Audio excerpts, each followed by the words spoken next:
হচ্ছে এবং আজকে যে আপনারা যে সুব্যবস্থা মহিলাদের জন্য করেছেন, কিন্তু মহিলারা ওনারা প্রত্যেক জমা পায় না। কিন্তু আমি আজকে আমার মা বোনদেরকে বলবো যে আপনারা যখন এসেছেন আপনারা 10-15 মিনিট বসে ভালোভাবে বক্তব্যটা শুনবেন। কেননা আমি বলবো শুধুমাত্র আজকে আপনাদেরকে যে আপনাদের যে আল্লাহ নবী জনাব মুহাম্মদ রাসূলুল্লাহ সাল্লাল্লাহু আলাইহি ওয়াসাল্লাম যে ঈদগাহ মাঠে এসে মহিলাদেরকে কি বলেছিলেন আমি সেই কথাগুলো আপনাদেরকে বলবো। যে আমি আয়াতটি পাঠ করছিলাম নামাজের সম্পর্কে নিয়ে কি ইন্না সালাতা তানহা আনিল ফাহশাই ওয়াল মুনকার, এর অর্থ হচ্ছে যদি আপনি 5 ওয়াক্তের সালাত আদায় করেন, কি বলেন আল্লাহ তাবারক ওয়া তাআলা, যদি আপনি 5 ওয়াক্তের সালাত আদায় করেন তো আপনি যতগুলো আপনি নোংরা কাম করছেন সেই কামগুলো থেকে আপনি বিরত থাকবেন। তাই আল্লাহ তাবারক ওয়া তাআলা এই জন্যই আয়াতটি অবতীর্ণ করেছিলেন।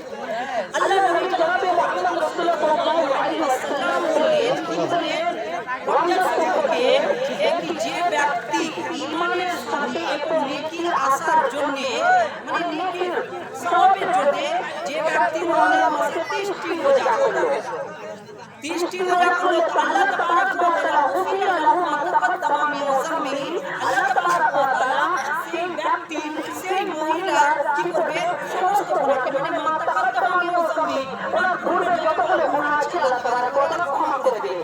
তাই আমাদেরকে আমরা যে এত কষ্ট করে আমরা যে এত মিনতি করে 30টি রোজা রাখলাম, আল্লাহ তাবারক ওয়া তাআলা আমাদের সকলের কি করবে আল্লাহ তাবারক ওয়া তাআলা এই সিয়ামকে কবুল করুন।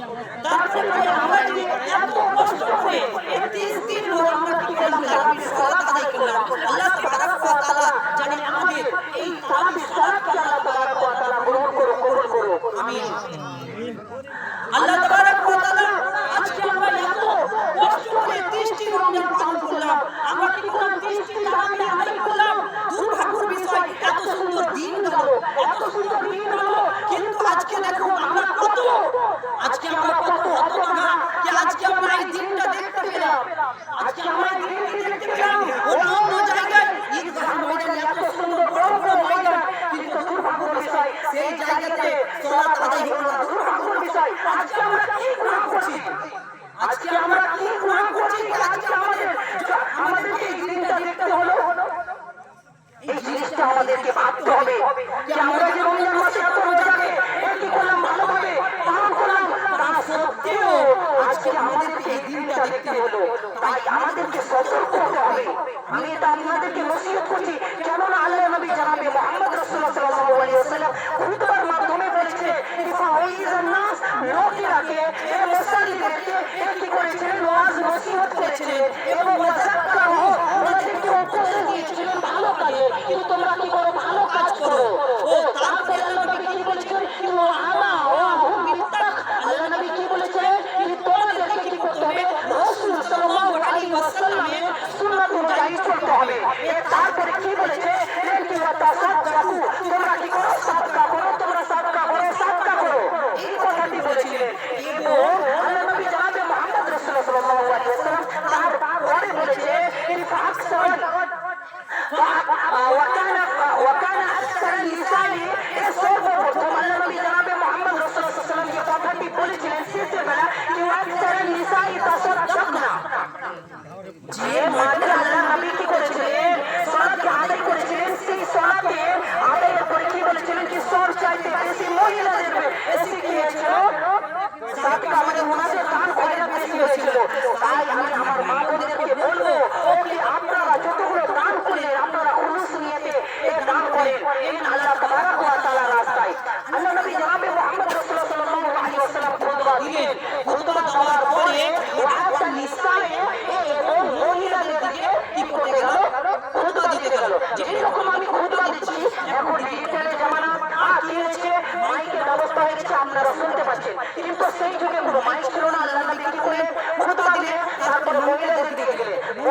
সেই যুগের মহিলাগুলো অনেক চতুর ছিল, চালাক ছিল বলে এটি আল্লাহ নবী কেন বলছেন বেশি বেশি সাদকা করতে?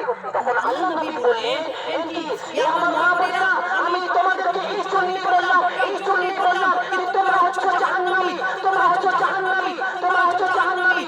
অনেক আমি যে দেখেছি জাহান্নামে সবচেয়ে বেশি মহিলারা, আর কিন্তু সেই মহিলাটা বলছে এটি আমরা যে জাহান্নামী, তো আমরা জাহান্নাম থেকে কিভাবে বাঁচবো? জাহান্নাম থেকে কিভাবে বাঁচবো? আর আমরা এত জাহান্নামী কেন? এত জাহান্নামী কেন?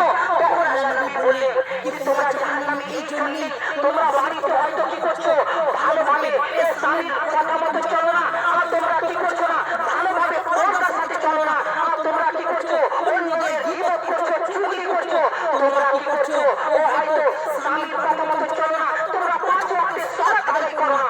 তোমাদের জন্য আল্লাহ তাবারক ওয়া তাআলা এমন সুব্যবস্থা করেছে, এমন সুব্যবস্থা করেছে, যদি তোমরা ভালোভাবে চারটি জিনিস ভালোভাবে যদি করতে পারো, তো তোমরা কি হবে, জান্নাত হবে। এক, তোমাদেরকে কি করতে হবে, পাঁচ ওয়াক্তের সালাত আদায় করতে হবে। দুই, তোমাদেরকে কি করতে হবে, রমজান মাসে সিয়াম ভালোভাবে পালন করতে হবে। তিন, তোমাদেরকে কি করতে হবে, স্বামীর কথা মতন চলতে হবে, ওনাদের খিদমত করতে হবে। তোমাকে যে কথাটা বলবে তোমাকে ভালোভাবে শুনতে হবে। এই আমার মা বোনেরা, যদি আপনারা এইভাবে যদি স্বামীর কথা মতন ভালোভাবে যদি না করো, ও কথা মতন যদি ভালোভাবে না চলো, তো তোমাদেরকে কি করতে হবে, সেই দিন দেখতে হবে, সেই দিন যেই দিনে তোমাদেরকে কি করতে হবে, জাহান্নামে যেতে হবে। নাম্বার 4, তোমাদেরকে নিজের ইজ্জতের হেফাজত করতে হবে। তোমাদেরকে নিজের সম্মান রাখতে হবে, তোমাদের লজ্জাস্থানের কি করতে হবে, ভালোভাবে খিদমত করতে হবে। এই হচ্ছে তোমাদের কর্তব্য। যদি তোমরা ভালোভাবে কি করতে পারো, এই চারটি জিনিস ভালো